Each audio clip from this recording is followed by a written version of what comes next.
You're listening to Dirty Feet, a podcast from No More Radio. Vous écoutez le podcast Dirty Feet sur les ondes de No More Radio. Hosted by, Animé par Allison Burns, JD Papillon. et Stéphanie Morin-Robert. Stay tuned. We're going to move you.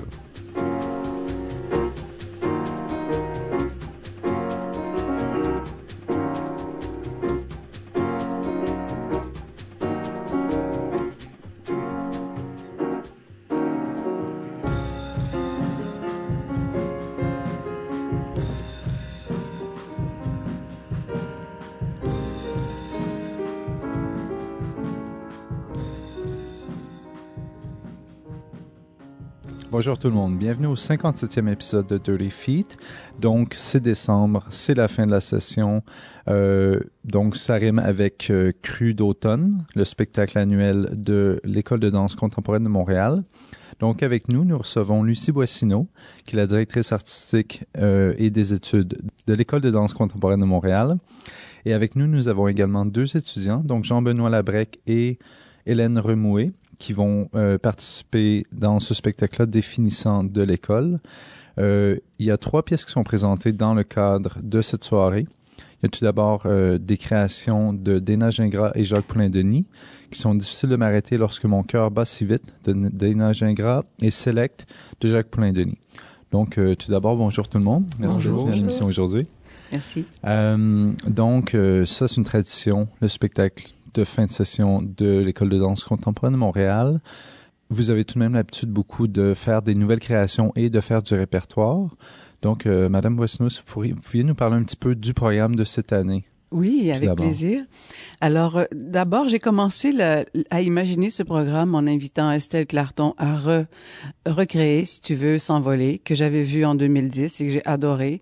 Elle avait fait donc une pièce pour grand groupe avec beaucoup de chants, de virtuosité et aussi un ton léger, une kinesthésie vraiment généreuse. Alors, je l'ai invitée assez rapidement après avoir vu la première. Et comme j'ai une grande cohorte, qui sont 16 danseurs, elle a accepté avec bonheur, puis elle l'a recréé pour les 16 danseurs. On verra pas l'entièreté de l'œuvre, mais des extraits sélectionnés qui totalisent à peu près une trentaine de minutes. À part ça, j'ai un lien avec Dana Gingras qui est un lien de confiance qui dure depuis plusieurs années. J'apprécie énormément son sens de la construction, sa grande intelligence et aussi, je dirais, son avant-gardisme à sa manière. Elle a un sens de la forme qui est extraordinaire. Alors, dans notre dialogue, elle avait envie de faire une pièce, un grand ensemble avec beaucoup de danseurs. Puis j'ai dit, écoute, je t'invite, viens.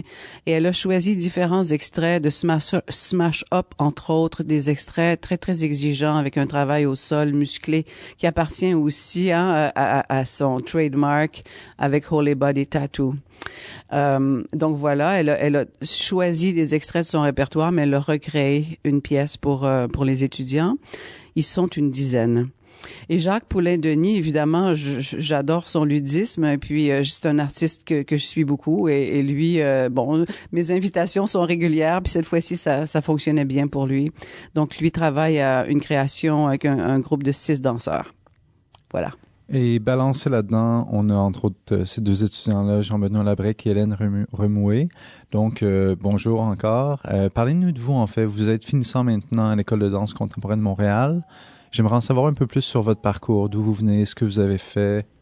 Eh bien, moi, j'ai commencé la danse à l'âge de 14 ans dans le street dance à Montréal, au centre de danse Urban Element. Donc, j'ai commencé tout avec ce qui est hip-hop, house, whacking.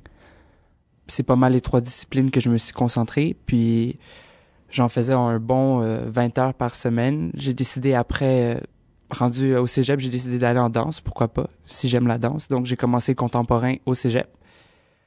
Puis rendu là, mes professeurs m'ont suggéré de faire les auditions pour l'ANMI. Ils m'ont dit vas-y, je pense que tu as un bon potentiel pour aller là-bas. Donc, j'ai fait les auditions. J'avais aucune idée c'était quoi cette école à la base.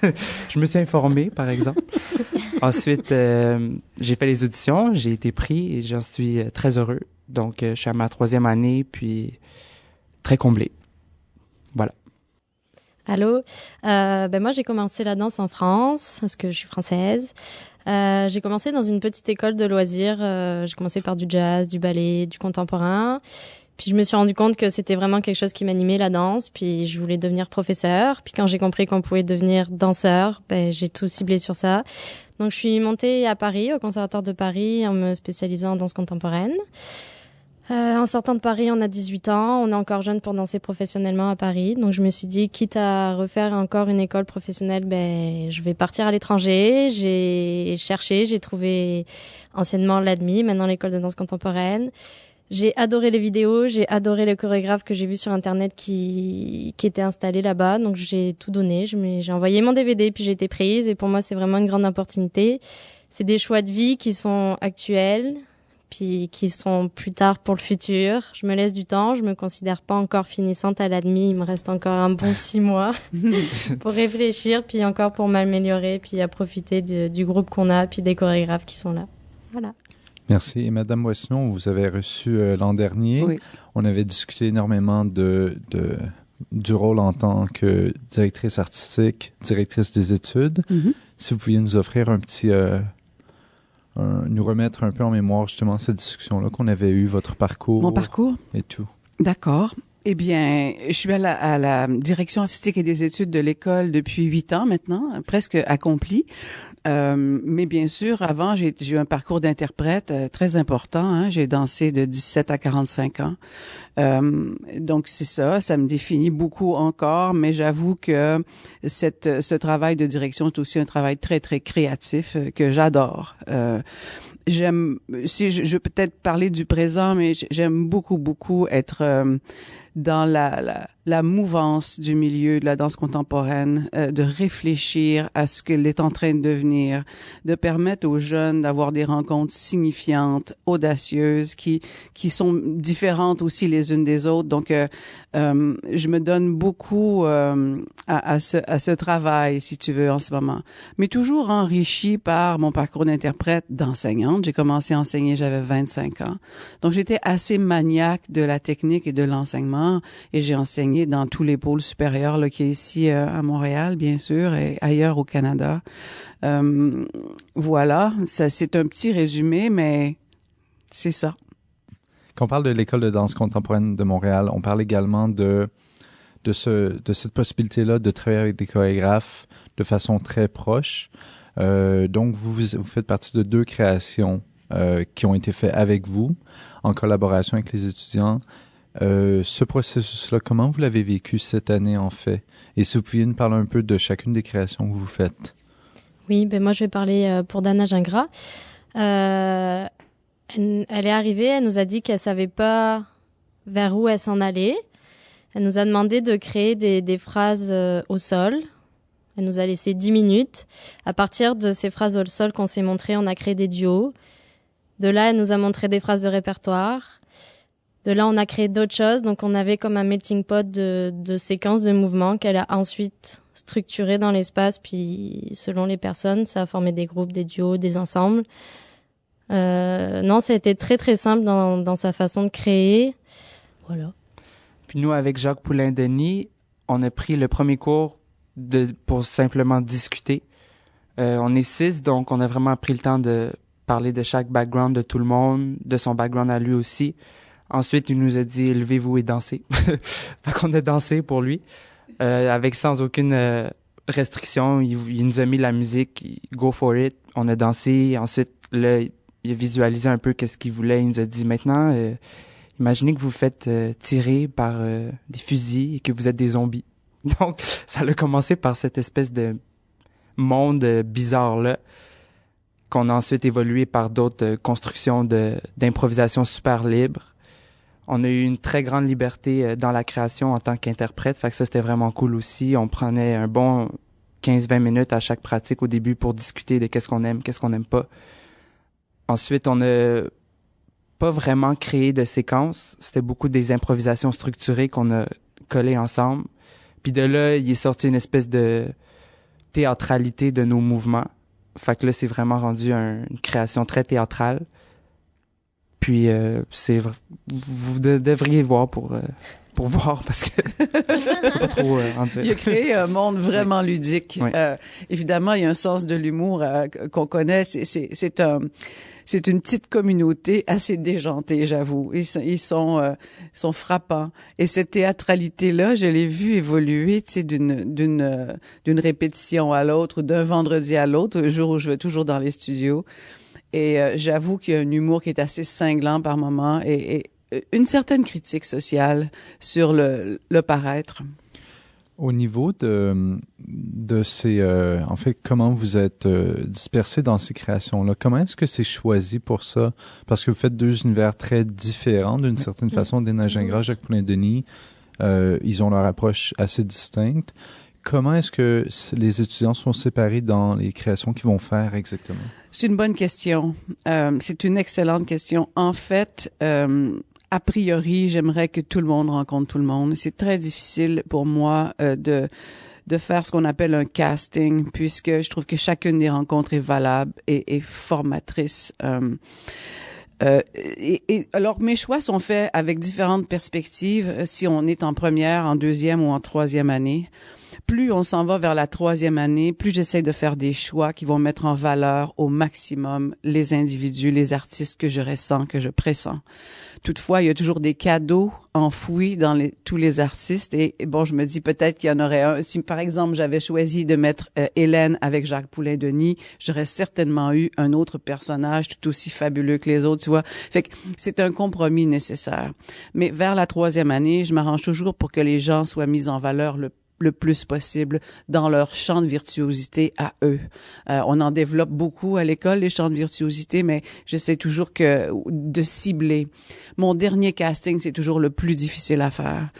Par contre, en deuxième année, je vais tâcher de cibler des choses, justement, qui élargiraient la palette d'un individu. Par exemple, quelqu'un qui est très bon technicien, je vais tâcher de lui offrir un solo beaucoup plus théâtral, comme ça il va aussi fouiller dans ces zones-là comme interprète. Donc, c'est pas une chose simple.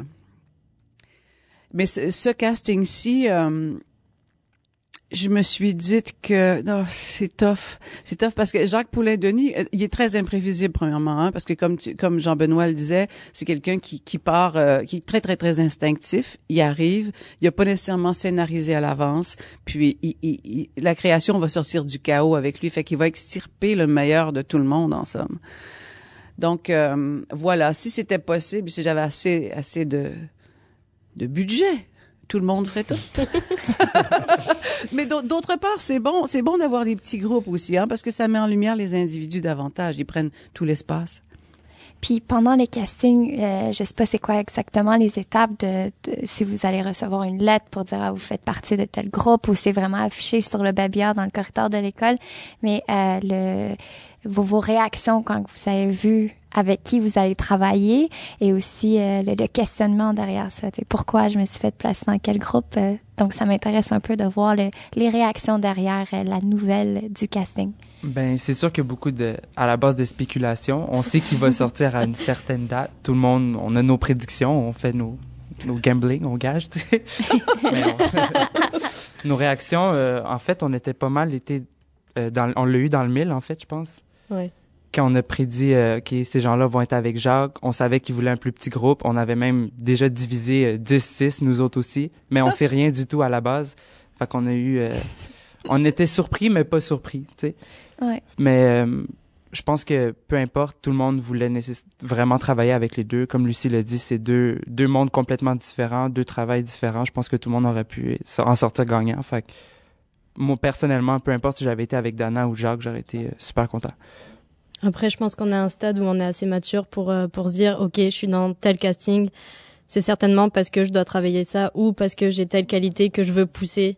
Voilà, on met tout de notre côté une fois qu'on est dans notre casting, quoi. On se pose plus la question, là, pourquoi je suis pas avec un tel Moi, j'en veux pas du tout à la direction de pas m'être mise avec Jacques et j'adore Dana et puis je suis très contente de l'énergie que la pièce dégage et que moi, je trouve à dégager dans la pièce. Oui, puis je pense qu'on peut faire totalement confiance à la direction aussi du fait que c'est notre show de troisième année, on est mis à notre avantage. Je pense qu'ils savent très bien où nous placer aussi. Fait que... Puis dans le processus de création, vous avez souvent parlé de soit d'improvisation structurée ou même de création, de dire fais-nous quelque chose au sol. Avez-vous déjà eu cette flamme-là pour la création ou c'est-tu quelque chose qui est vraiment sorti à l'intérieur du programme? Parce que c'est un programme plutôt en interprétation. Et à quel moment vous vous sentez peut-être en confiance, parce que c'est un programme qui vous met vraiment en confiance, de vouloir faire de la création? Est-ce qu'il y a des sorties? Parce que je connais plusieurs personnes qui ont étudié à cette école, puis que finalement, ils sortent, puis ils font beaucoup de création. Tu sais, c'est non seulement des interprètes. Donc, j'aimerais savoir ce que vous pensez de ça un peu. Ben, dès la première année, on a des classes de composition. Donc, on est déjà baigné dans cette espèce d'élément de composer pour nous puis de créer. Donc, oui, c'est une formation en tant qu'interprète, mais on est déjà, dès le début, baigné dans l'espèce de développer notre côté créatif. Fait que, oui, on l'a dans les processus créatifs, mais on l'a aussi dans notre programme. On a des cours de composition, donc on y touche déjà. C'est ça, c'est un programme qui touche à tout, qui permet vraiment à l'individu de s'inscrire en tant qu'improvisateur, créateur, interprète. On touche vraiment à tout. Puis une fois qu'on est dans le processus de création, ce qu'on va sortir de nous-mêmes va être sur scène. Donc on a comme ce côté créatif où on a envie de créer parce qu'on sait qu'on va pouvoir le faire sur scène et ça vient de nous. Donc on est toujours nourri par quelque chose d'intérieur. Je pense qu'on est vraiment heureux quand on est en processus de création, que ça vienne de nous. Ouais. Oui. Oui. Mais c'est un de mes objectifs aussi, si je peux juste ajouter, c'est justement que l'interprète est aussi partie prenante de la création. Hein. C'est un collaborateur de première ligne. Pour moi, c'est extrêmement important. Donc, c'est sûr qu'il y a une grande attention qui est portée là-dessus.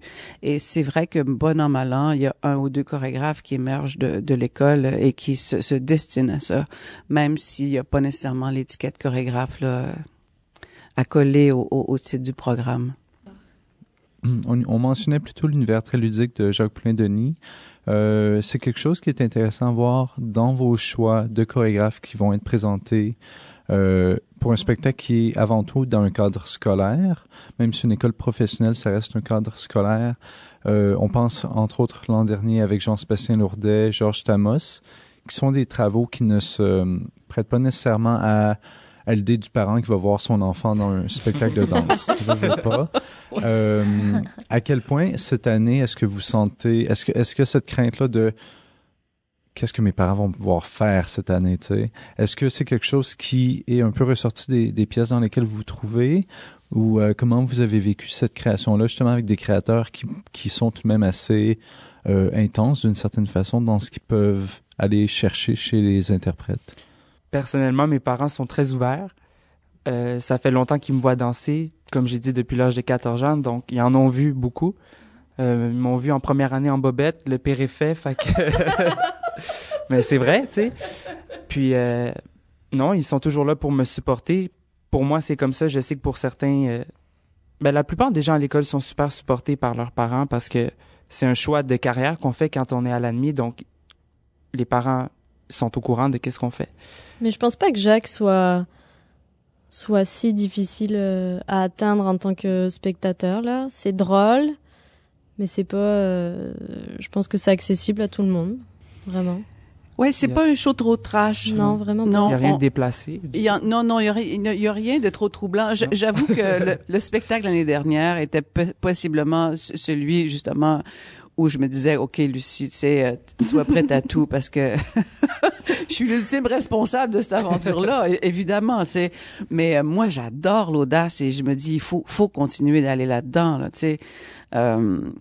Mais bon, c'est sûr que le parent est une entité que je dois considérer, mais c'est la dernière que je considère, honnêtement.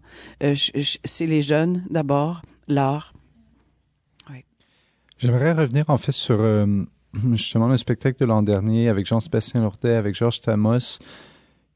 Ni l'une ni l'autre des deux pièces avait quoi que ce soit de dérangeant en tant que tel, mais les deux se distanciaient énormément de ce que surtout les parents ou le grand public peuvent s'imaginer c'est quoi la danse. À ce niveau-là, est-ce que vous sentez que vous avez à justifier c'est quoi la danse? Qu'est-ce que c'est la danse pour un cadre de parents qui voient leurs enfants évoluer d'un milieu qu'ils connaissent probablement très peu? Est-ce que vous avez à questionner ces idées-là de c'est quoi la danse encore? C'est provenant d'une école professionnelle en danse. Oui, et c'est intéressant comme question. Je me sers beaucoup de mes mots. Les petits mots qu'il y a dans le programme sont jamais anodins. J'ai pris l'angle souvent d'amadouer un peu, d'instruire un peu sans être vraiment trop sans faire de leçons. Mais c'est certain que n'importe quel univers de création artistique prend un certain temps à apprivoiser, prend un certain temps à comprendre aussi.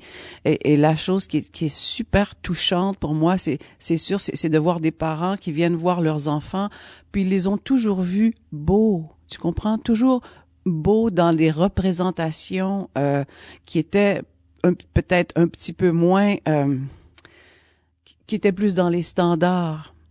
Alors là, on change le rapport. En fait, ils viennent souvent rencontrer leurs enfants devenus adultes et qui prennent parole et qui se défoncent sur scène et qui vont au bout de l'être. Alors là, c'est sûr qu'ils ont un travail à faire. C'est sûr que je peux leur prendre la main un petit peu. Pour moi, c'est un enjeu de société aussi, d'éducation à accueillir les arts. Et je peux pas faire plus que ce que je fais en ce moment. Étant sur le CA du RQD aussi, je suis très sensible à ça. Il y a une part d'éducation qui est à faire, c'est certain.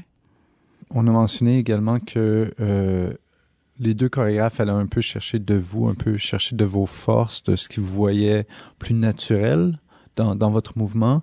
Mais est-ce que vous pourriez me parler un peu si vous ont sorti de vos zones de confort, de quelle façon? Est-ce que des moments où vous vous dites, mais ça, jamais j'aurais cru faire ça sur scène, ou ça, c'est un aspect de moi que je connais pas, ou qui me rend un peu inconfortable.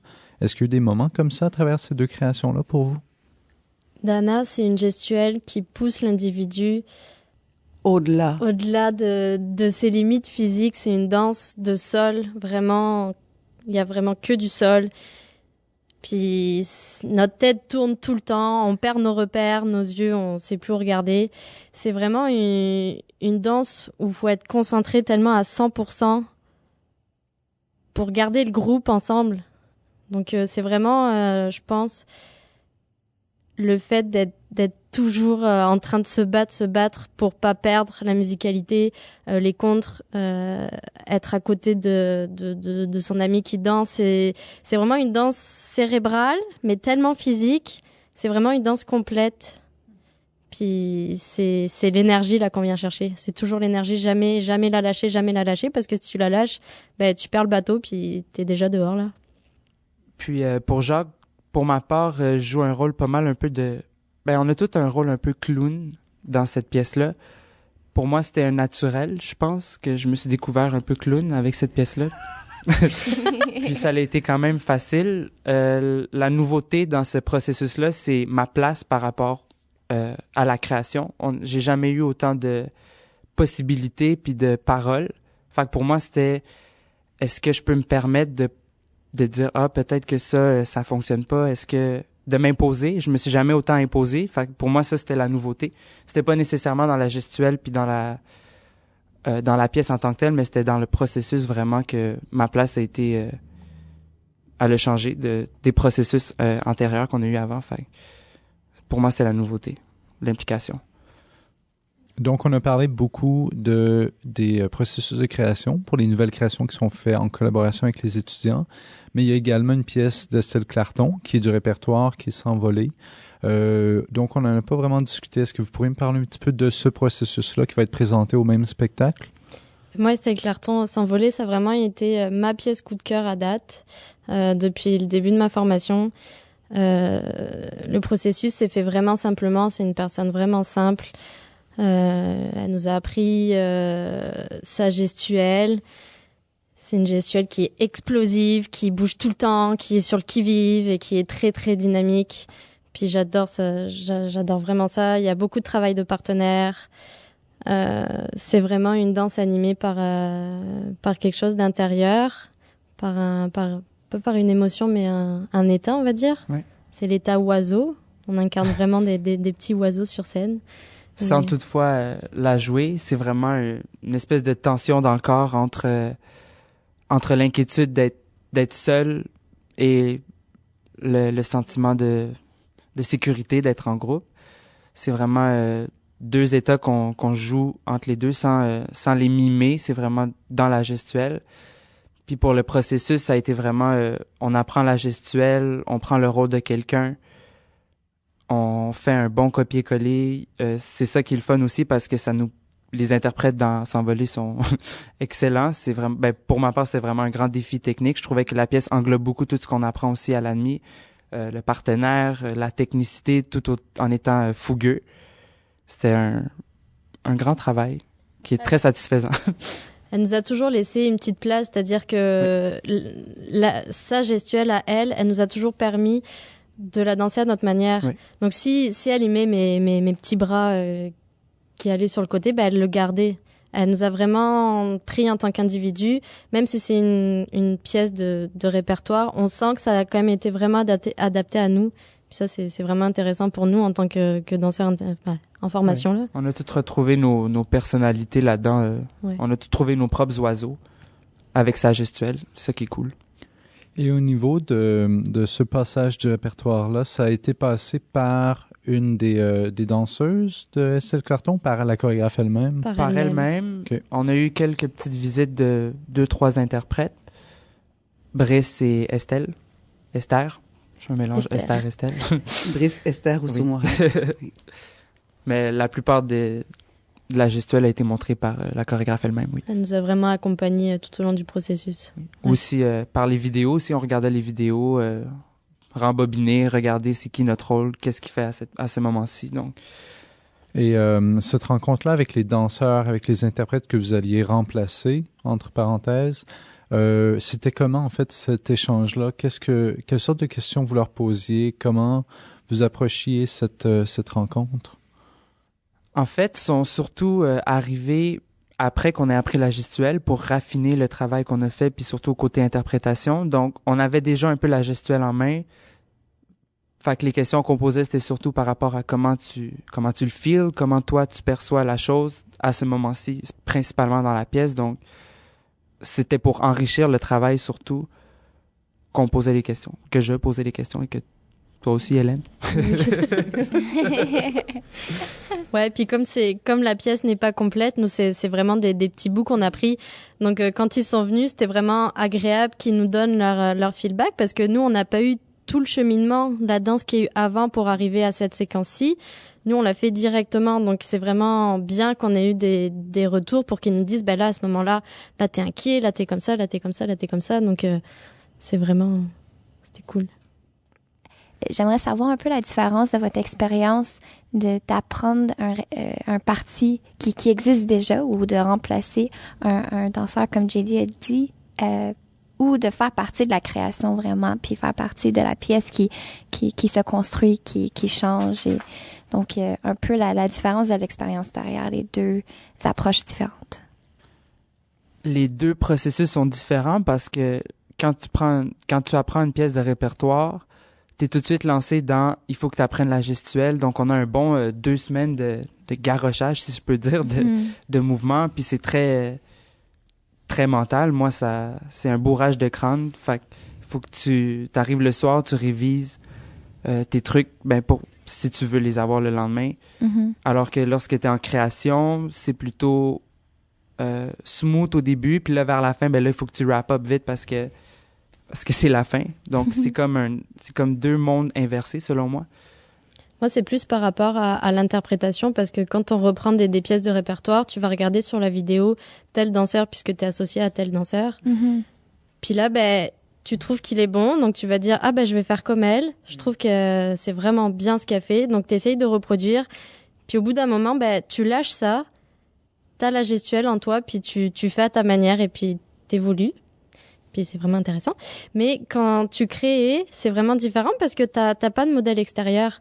Donc tout vient de toi, puis t'as pas 10 millions de questions à te poser. Est-ce que si je mets mon bras là, ça va être bien? C'est plus improvisé, puis ça va de fil en aiguille et tu te trouves aussi toi-même d'une différente manière.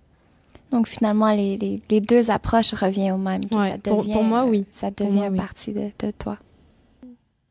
Puis, dans le fond, il vous reste 6 mois avant d'officiellement terminer le programme. Puis, trouvez-vous que vous avez déjà les outils, puis que vous êtes prêt à vraiment embarquer dans le monde de plus avoir de filet, de vraiment commencer vos propres projets, vos propres créations ou de travailler pour des gens? C'est quoi, qu'est-ce qui vous attend pour l'année 2014? 2014 déjà? Wow! Ben, oui et non. Tu sais, on est dans notre dernière année, on sent vraiment on sent vraiment une différence dans la 3e année du fait qu'on se fait moins tenir par la main que les 2 premières années. Puis pour moi, c'est comme, oh mon Dieu, il me reste encore un an, tenez-moi encore la main, tu sais. Je voudrais en profiter encore des 6 derniers mois, mais c'est dans le cheminement de l'année. Puis pour ce qui est après, que verra, je pense que je suis ouvert aux auditions, puis on a connu tellement de processus de création que je suis ouvert aux disponibilités qui vont se présenter. Je pense que pour moi, j'aimerais commencer par être interprète, pas nécessairement dans la création ou un collectif. J'ai envie de danser, puis d'exploiter mon côté interprète, puis ensuite on verra. Mais sinon, le voyage aussi, j'ai envie d'aller voir Outre-mer, peut-être... j'ai un grand penchant pour la Batsheva. J'aimerais bien aller en Israël, faire un stage là-bas, puis revenir ici, aller à New York, toujours revenir, mais... T'avais-tu le goût de retourner un peu en danse urbaine, puis mélanger ça avec ce qui... Ben, j'ai fait cette année, depuis 1 an et demi, j'ai fait une petite pause de la danse urbaine. J'enseigne toujours, mais quand je balançais entre les deux, c'était dur d'être à 100% dans un ou l'autre. Donc, je me suis dit, je suis dans une formation de 3 ans, je vais m'impliquer à 150%, je vais faire pause de tout ce qui est la danse urbaine, malgré que ça me manque beaucoup, puis c'est toujours en moi. Je pense que ça teinte beaucoup ma danse. Puis c'est sûr que j'y retourne. Le côté professionnel dans la danse urbaine il est assez difficile. On pense que la danse contemporaine, c'est difficile, mais le street dance, c'est divisé par 10 encore. Donc, mais c'est sûr que la danse urbaine va toujours être en moi. C'est avec quoi j'ai commencé à danser. Donc, ça teinte beaucoup ma danse contemporaine, selon moi. Est-ce que je veux faire carrière en street dance? Pas nécessairement. Je pense que j'ai trouvé ma place dans la danse contemporaine. Voilà. Bon. Et pour toi? La question, est-ce qu'on est prêt à rentrer dans le monde du travail l'année prochaine? Je pense qu'à l'école de danse contemporaine, on nous met dans un petit cocon où on sent confiance entre nous, puis la direction nous fait confiance, puis on se sent valorisé. Donc oui, je me sens prête à finir ma 3e année à l'école. De là à rentrer dans les compagnies l'année prochaine, c'est une grande question. Mais je pense qu'on est prêt, oui. Et puis, de toute manière, on va évoluer d'une autre manière. On va nous apprendre d'autres choses, puis on va se découvrir soi-même. On est étudiant toute notre vie. Hein, on est... Ouais. Oui, la vie, c'est 3 ans, mais je veux dire... Ça n'est pas fini. Puis à un moment donné, il faut arrêter les formations. Là, on va se dire qu'on va se pousser, puis il faut y aller. Là, il faut tenter un jour, mais oui, je pense qu'on est prêts. Ils sont fabuleux, c'est des danseurs magnifiques, là, sérieux, ils sont très humbles. Non, ils sont... Moi, je les vois aller, là, puis... Oui, watch out. Mais ça doit être quelque chose quand même de non seulement les voir partir, mais les laisser aller. Oh, moi, je veux dire, je suis déchirée à chaque année. Oui. Ouais. Puis le travail, là, justement, le coupage de nombril, là, tu sais, c'est pas facile, hein. C'est de leur laisser la main, parce que on voudrait quand même toujours être là, être rassurant, mais c'est vrai que c'est graduel, puis à un moment donné, c'est OK, bye. Mais après le dernier show en mai, je m'en vais chez nous, puis je pleure. Non, c'est pas vrai. J'ai une immense fierté. Pleurer de joie. Ah oui, je pleure de joie. Et après les spectacles du Cru d'automne, qu'est-ce qui s'en vient pour vous? Est-ce que vous avez des projets de l'incubateur? Est-ce que vous avez des projets personnels qui sont en branle? Il y a le projet incubateur qui va être au mois de mars. Je suis dans le comité. À part ça, les vacances, on va en profiter de nos 2 semaines. À l'extérieur, j'ai pas trop de projets. Comme j'ai dit, je focus vraiment sur l'école. Donc, on a, je pense, une saison qui s'en vient très chargée. Fait qu'on va avoir besoin de repos puis pas trop de trucs extérieurs. Donc, incubateur, mois de mars. Moi, j'ai un scoop. Oui? Oh. Oui. Alors, ils savent même pas. Oh, yeah. Ouais. Mais les étudiants de 3e année vont faire la Nuit Blanche à Montréal cette année, à la 5e salle, à Place des Arts, avec toute la compagnie au Vertigo. Ils vont tous danser un solo que Ginette a composé pour Heidi Strauss. Et ils vont le danser tour à tour avec différents musiciens. Bon, de l'information en direct. On se sent vraiment choyé de t'entendre ça en direct comme ça. C'est dommage qu'on soit pas live, là, mais... Oui, c'est ça. Mais nous, c'est direct. Nous, c'est... donc, vous vous sentez comment avec cette nouvelle? Écoute. On va en savoir un peu plus. Oui, c'est le fun. Merci, Lucie. À part ça, il y a aussi trois nouveaux chorégraphes. Il y a Noam Gagnon qui s'en vient de Vancouver pour... Donc, Dana Gingras, maintenant Noam. Noam, Ouais. ouais. Noam, il vient de Vancouver passer un mois dès janvier, fait qu'ils vont commencer, bang. Risa Steinberg vient de Juilliard aussi pour enseigner une semaine. Donc, la prochaine session est vraiment... je pense qu'ils ont besoin de vacances, en somme. D'ici là. Donc, on rappelle le spectacle Cru d'automne, le spectacle des étudiants de 3e année de l'École de danse contemporaine de Montréal qui sera du 18 au 21 décembre 2013 à 19h30. C'est au Théâtre Rouge du Conservatoire d'art dramatique sur Henri Julien. Yes. C'est à 7h30. 7h30. 19h30. Parfait. Bien, Jean-Benoît, Hélène et Lucie, merci énormément d'être venus nous parler aujourd'hui. Merci à vous. Merci. Merci.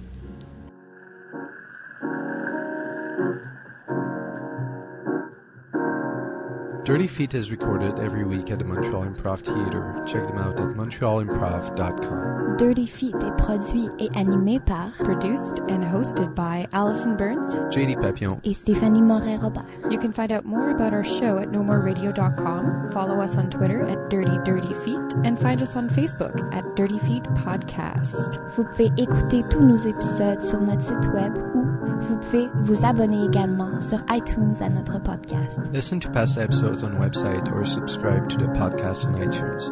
While you're there, be sure to give us a rating and or leave a comment to help us spread the word. Tune in next week for a whole new show.